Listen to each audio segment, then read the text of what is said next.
Hey class, today's topic of discussion is historic preservation and historic conservation.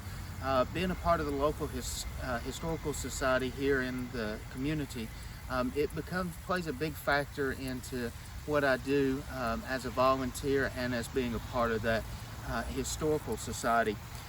Today I'm out at God's Acre here in Springplace, Georgia to discuss the conservation and preservation work that goes on here on what would have been the Chief Van Reservation.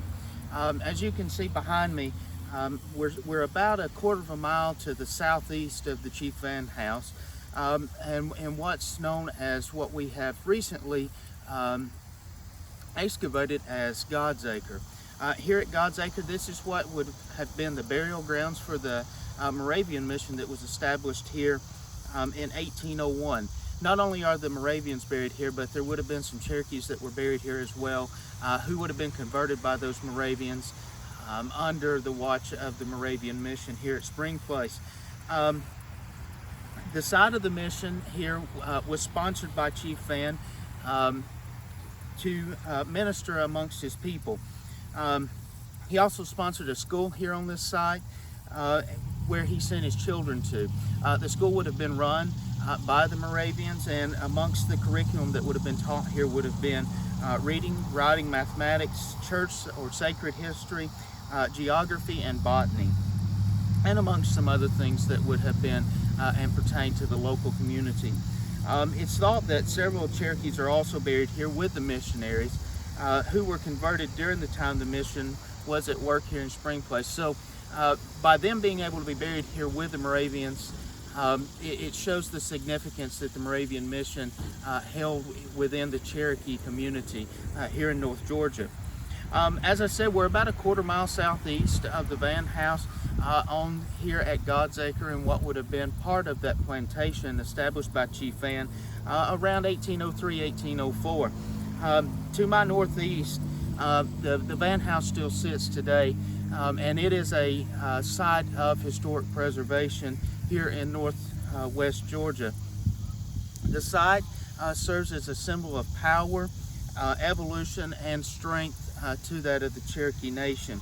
Construction on the house started in 1803, and it was formally finished in 1804. Some of the interesting things about the house and how the inner workings of the plantation worked here in Springplace. The bricks for the mansion were constructed and made here from the soil because most of the ground here is of clay, which would have been very suitable for making the bricks. They would have hardened the clay and then took the bricks from here on this site that we are about a quarter mile to the northeast to the house.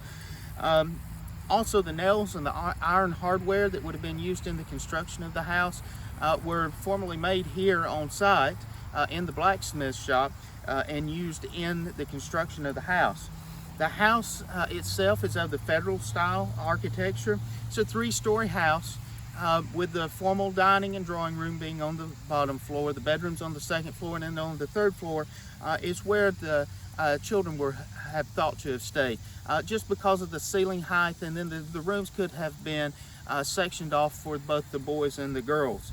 The house is also equipped with a basement, and that's where Chief Van would have kept his stores of food and his wine that would have been made here on the plantation and just a little further south in his taverns. Van and his family lived at the home until his eviction during the Trail of Tears.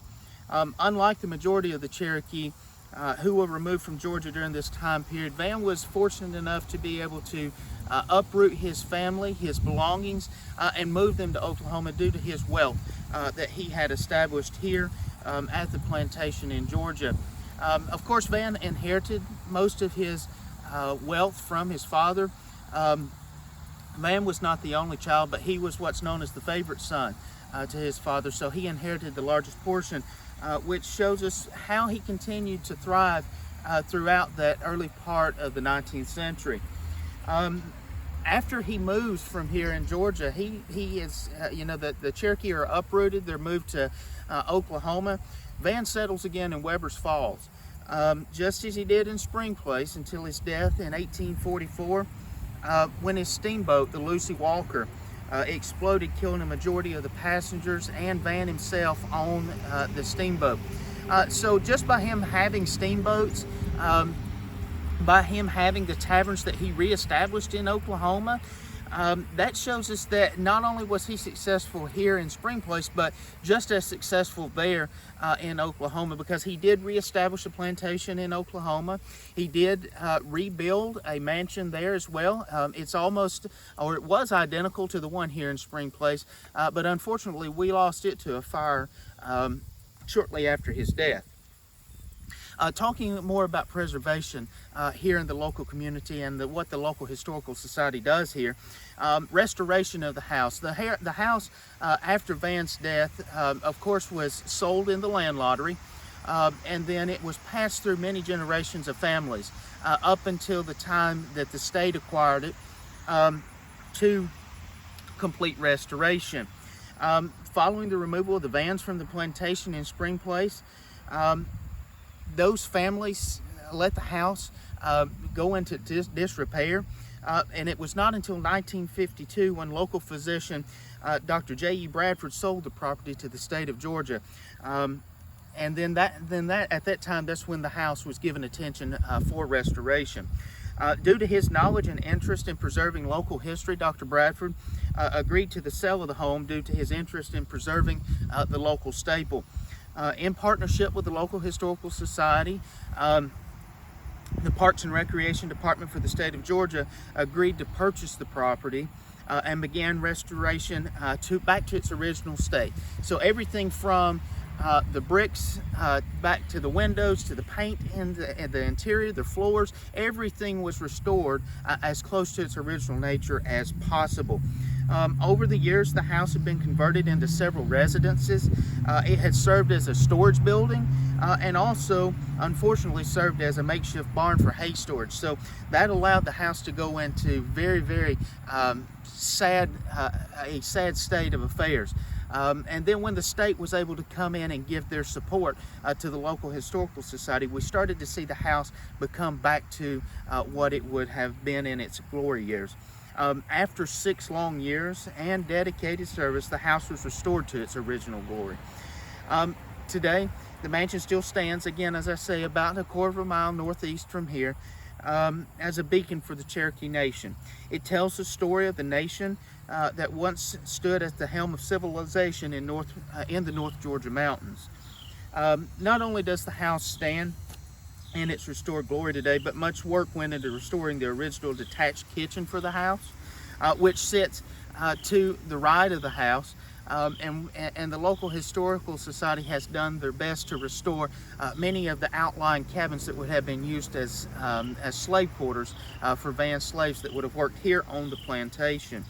The most recent addition to the site is a state-of-the-art museum and interpretive center that was added in 2002 that allows visitors to step into the life and story of Van, giving them a full picture of the plantation that once stood as a beacon of the Cherokee Nation.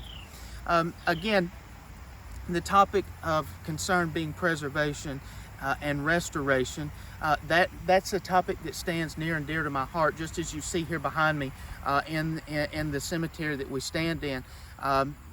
This was a site that went in disrepair and was lost to time until 2014, when we decided that we needed to do some archaeological work here in the area. And the University of Georgia sent students up. They were able to uncover the remains that are left here, and through oral histories, through local archives, and through documents that have been passed down through time, we were able to place the people with the mission and with the Cherokees, showing that intertwining that happened at the turn of the 19th century, the 18th and 19th century. Again, thank you for taking time to view the video, and I look forward to viewing yours as well.